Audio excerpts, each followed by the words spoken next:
what's up, y'all? D-Prime215 here. So New Japan Pro Wrestling recently announced that they will commence doing live shows once again, and they will pick up with the New Japan Cup 2020. As you may know, the New Japan Cup was initially canceled due to the pandemic, but fortunately they decided to bring that back, so they're going to have it a few months later.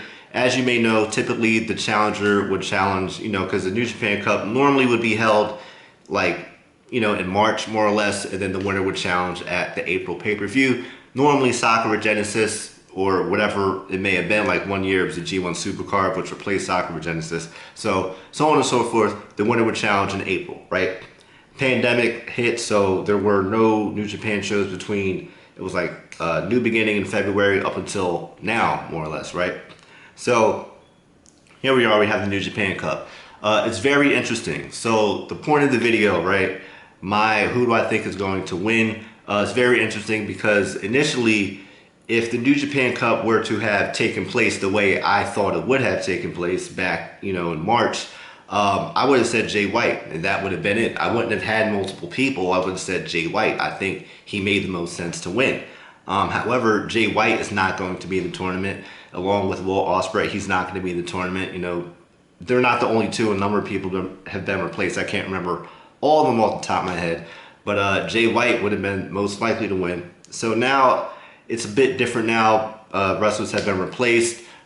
So right now I think there's three people who can win, right? Number one, if you look at my shirt, shout out to I believe Wrestle Merch, Grapple Merch. I'll tag them in the description. Kazuchika Okada, my number one pick. Do I think Okada needs this victory? No, not at all. He just won it last year also. I don't think he needs consecutive victories in the New Japan Cup. But I think Okada is arguably the safest bet to win. Do I think he's going to beat Naito at Dominion? No. I don't think anyone winning this is going to beat Naito at Dominion. So, but however, he did drop the belt to Naito at Wrestle Kingdom.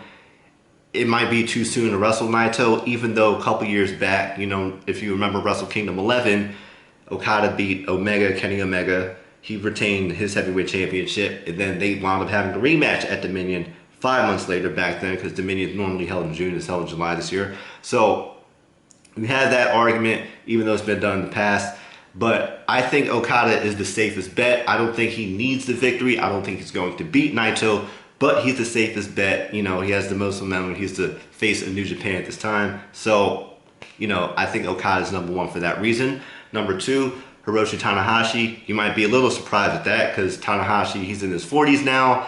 And it's like, why would he win, right? But then again, I think about G1 Climax, G1 Climax 2018. And he wound up beating Kota Ibushi in the finals. He won the New Japan Cup. He won the G1 Climax that year. Caught me totally off guard. That match is absolutely stellar. So you never know. I think Tanahashi would probably be the overall best bet. I think, I do think Okada's the most likely to win, but I think Tanahashi would be the best person to win because he would be a challenger for Naito. We haven't seen Naito versus Tanahashi in a little while now, and I think not only would the match be fresh, but he's a challenger that's he can put Naito over. It's not going to be, he's not going to win most likely, and I do know he's one half of the tag team champions now, but I think Tanahashi challenging Naito makes more sense than Okada challenging Naito. For the time being, he could be a great challenger for him, not win the belt, but they'll have a great match. He'll put Naito over in the end, so I think Tanahashi is not the most likely for me to win, but the best pick to win. Thirdly, SANADA. Do I think SANADA should win? No. But mostly not so much that I don't think he should win, right? I think it's because of how his trajectory, if you look at over the past 2 or 3 years or so, SANADA has had multiple championship opportunities for the IWGP Heavyweight Championship. Notably last year, he had 2 heavyweight championship matches in the course of 5 months. And that's unheard of, and he lost both of them. So, he could win, but he's probably not going to win at Dominion. And on top of that, both Naito and SANADA are LIJ members. It has been teased a couple times. I know Kota Ibushi like kind of hinted at SANADA possibly breaking away from the group. If he does break away, we'll see. But you know, I don't think SANADA makes the most sense to win. But based off of how close he came last year is why I think he has a good chance of winning the New Japan Cup. You know, at the end of the day, whatever happens, the one match I definitely want to see, it's not, you know, set in stone or anything because they have to advance to the semifinals, but I really want to see Kazuchika Okada versus Hiromu Takahashi.